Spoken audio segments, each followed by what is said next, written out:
Bismillahirrahmanirrahim. Assalamualaikum warahmatullahi ta'ala wabarakatuh. Alhamdulillahi rabbil alamin. Wassalatu wassalamu ala ashrafil anbiya'i wal mursalin wa ala alihi wa sahbihi ajma'in. Subhanaka la ilma lana illa ma 'allamtana innaka antal alimul hakim. Qala rabbi shrah li sadri wa yassir li amri wahlul 'uqdatam min lisani yafqahu qawli. Ilahi anta maqsudi wa ridhaka matlubi, a'tini mahabbataka wa ma'rifataka, amma ba'd.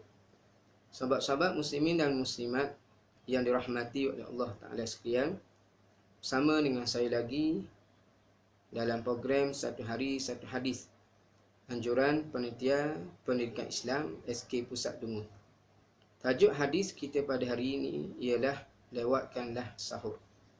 Sahabat-sahabat yang dirahmati oleh Allah Ta'ala sekalian, ya, kita disunatkan bersahur, dan kita sebenarnya juga disunatkan untuk melewatkan sahur. Itulah dengan penjelasan yang mudahnya, kalaulah kita lihat pada takwim, subuh pukul 5.48, imsak pukul 5.38, maka seeloknya kita, kalau kita mampu, itu terpulang atas masing-masing, kita lewatkan sahur, kita buat dalam pukul 5, pukul 5 suku dan seumpamanya. Asalkan dalam masih lagi pada waktu waktu sahur, belum lagi masuk waktu subuh. Baik. Jadi kita disunatkan untuk melewatkan sahur. Hadisnya ialah an Zaid ibn Thabit radhiyallahu anhu qala tasaharna ma'a Rasulillah sallallahu alaihi wasallam thumma qumna ila as-salah qila kam kana bainahuma qala 50 ayatan muttafaqun alaih.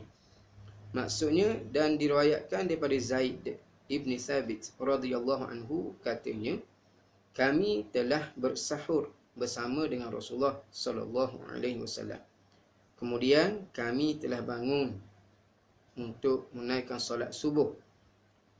Lalu dikatakan, yakni ditanya, kam kana bainahuma, berapa kadar masa antara keduanya, yakni sahur dan juga solat subuh. Qala, jawabnya, yakni jawab Zaid bin Thabit, itulah 50 ayat, 50 ayat. Hadis muttafaqun alaih, hadis yang disepakati oleh Al-Bukhari dan Muslim.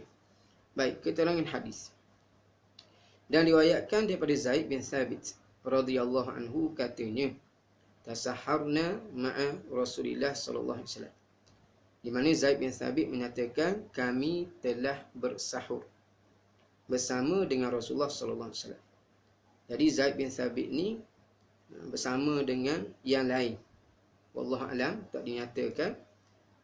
Tapi paling common, paling tidak, apa yang kita fahami daripada perkataan kami ini ialah dua ke atas.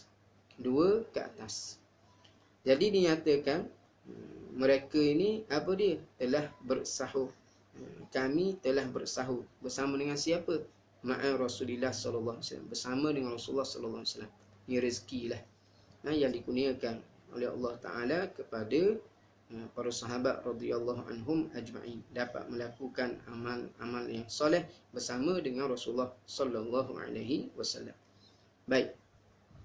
Sahabat-sahabat yang dirahmati oleh Allah Ta'ala sekalian, perkataan yang disebut oleh Zaid bin Thabit ini, tasaharna ma'a Rasulillah sallallahu alaihi wasallam, kami bersahur bersama Rasulullah.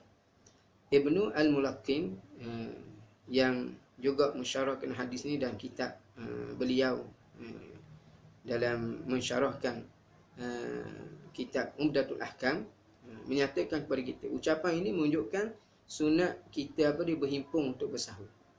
Sunat kita berhimpun untuk bersahur, maksudnya kita bersahur beramai-ramai. Itu juga suatu perkara yang dituntut, suatu perkara yang disunatkan.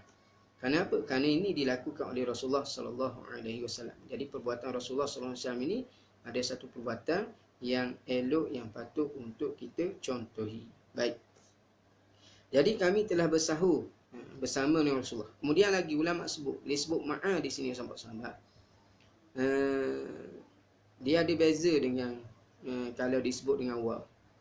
Jadi Zaid bin Thabit ni disebut hadis ni tasaharna ma'a Rasulillah. Tak disebut tasaharna wa Rasulullah. Kami telah bersahur dan Rasulullah telah bersahur. Tak disebut begitu. Tapi disebut dengan ma'a. Ibnu Al-Mulaqqin dan kitab beliau juga menyatakan bahawa perkataan ma'a ini menunjukkan apa dia? Husnul adab fil ibadah. Itulah keelokan adab dalam beribadat kepada Allah Ta'ala.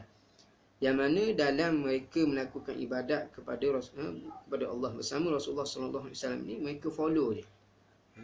Yang mana disebut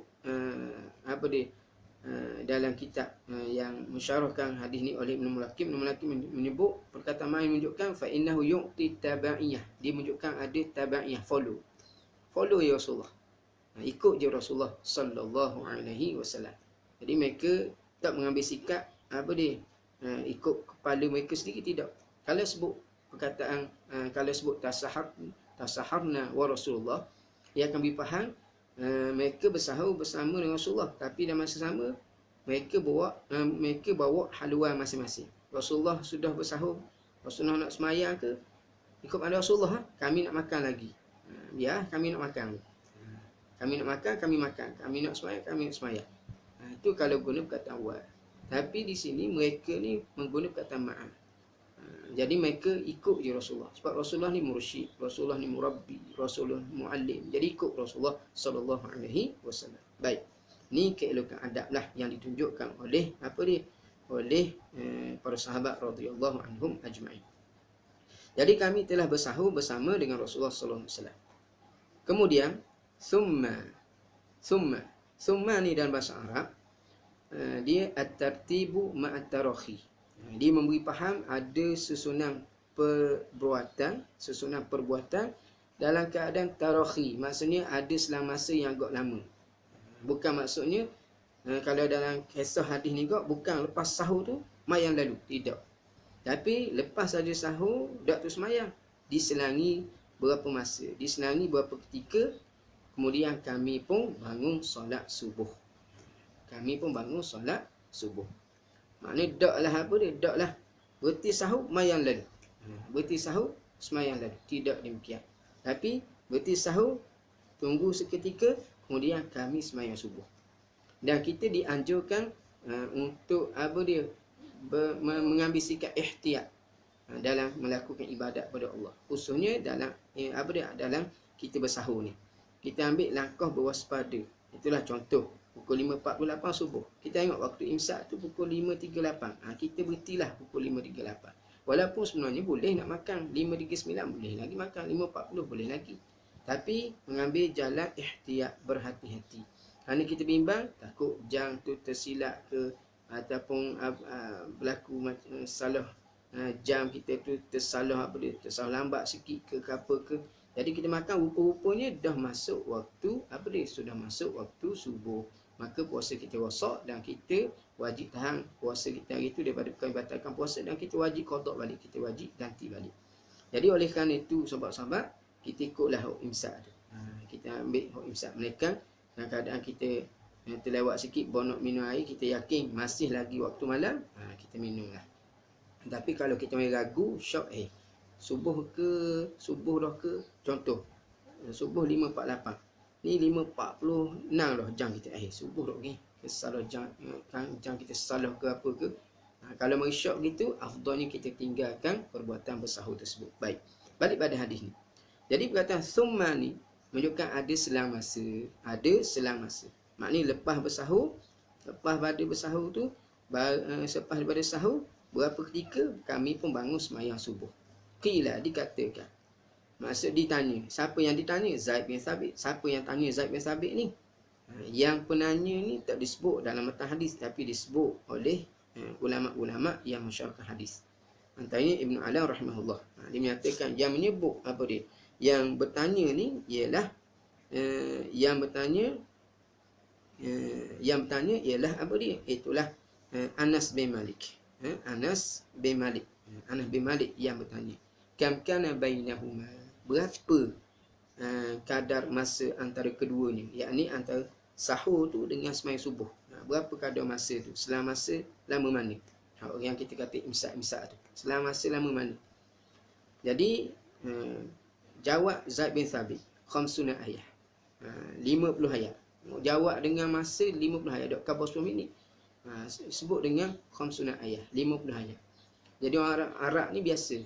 Dia sebut lama mana apa ni? Lama mana apa dia antara mu tunggu kehadiran, mu tunggu apa ni Muhammad datang. Mu tunggu lama mana dia? Tunggu lebih kurang lama aku keluar susu kambing. Dia boleh tahu lalu kadar lama mana dia tunggu Muhammad datang ke rumah dia. Baik. Jadi orang Arab ni biasanya ditentukan dengan apa dia?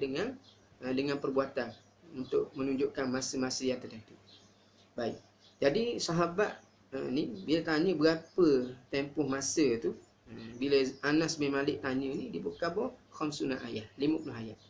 Jadi Zaid bin Sabit ni jawab 50 ayat tu. Maknanya yang bertanya pun nampak lalu lah. Berapa masa, sebab apa? Sebab masa tu biasa mereka baca Quran. Pada waktu subuh, waktu sahur tu mereka biasa baca Quran. Dia sebut 50 ayat tu, mereka boleh agak dah lama mana antara subuh dengan sahur. Dan ayat di sini, ayat ni kata ulama ayat mana? Sebab ayat Quran ni ada pendek, ada panjang. Lepas tu baca pula ada baca cepat, ada baca lambat. Lalu ulama kata ambil tengah. Itulah ayat yang tidak terlalu panjang, tidak terlalu pendek. Kemudian bacaan yang tidak terlalu cepat dan tidak terlalu lambat. Kadar khamsuna ayat. Sekadar itulah. Ayat yang sederhana, kemudian bacaan yang sederhana. Tak cepat sangat, tak lambat sangat. Kalau kita kau ambil mudahnya 10 minit sebelum daripada waktu subuh. 10 minit daripada waktu subuh. Jadi sahabat-sahabat yang dirahmati oleh Allah Ta'ala sekalian. Di sini kita dapat lihat apa dia mereka ni cukup apa dia bersungguh dalam ibadat, sehingga bila tanya kadar waktu dikabur dengan khamsuna ayat, 50 ayat. Main Quran tu ibarat handphone zaman kita. Kita zaman kita handphone duduk tangan semua, bukan Quran duduk tangan semua. Berbeza dengan zaman mereka. Mereka duduk ingat Quran semua, duduk bacanya Quran semua, bukan berita-berita yang lain. Baik, itu sebagai satu apa dia? Sebagai satu peringatan lah untuk kita bersama, untuk khususnya untuk saya sendiri. Kemudian sahabat-sahabat, sebelum berterlupa, Anas bin Malik ni, bila dengar hadis ni, bila dengar cerita Zaid bin Thabit ni, dia tak cukup sekadar dengar cerita kemudian diam begitu saja. Tapi dia bertanya kepada Zaid bin Thabit. Mau cerita, baik Zaid bin Thabit cerita dia telah bersahur bersama Rasulullah, kemudian sembahyang subuh bersama-sama Rasulullah sallallahu alaihi wasallam. Jadi dia tak diam begitu saja, tapi dia nak tahu. Tengok halaba dia dalam untuk ilmu. Dia pun tanya, kadar mana antara sahur dengan apa dia, dengan waktu sahur Nabi tu dengan subuh tu? 50 ayat. Di situ timbulnya hukum. Timbulnya pula hukum yang lain. Itulah apa dia? Hukum apa dia? Kita dituntut untuk melewatkan sahur dan kita berhenti sebelum apa dia, dengan kadar berhenti kita dengan waktu subuh tu khamsuna ayat. Itu di antara perkara yang sempat kita kongsikan dalam pertemuan kita pada kali ini. Banyak lagi sebenarnya perkara-perkara yang kita boleh ambil kalau kita renung dan kita mutalaah hadis ulama-ulama yang membahaskan akan hadis ini. Wallahu alam. Sekian untuk pertemuan kita pada kali ini. Apa yang baik datang daripada Allah, yang lemah yang kurang. Assalamualaikum warahmatullahi taala wabarakatuh. Stay at home.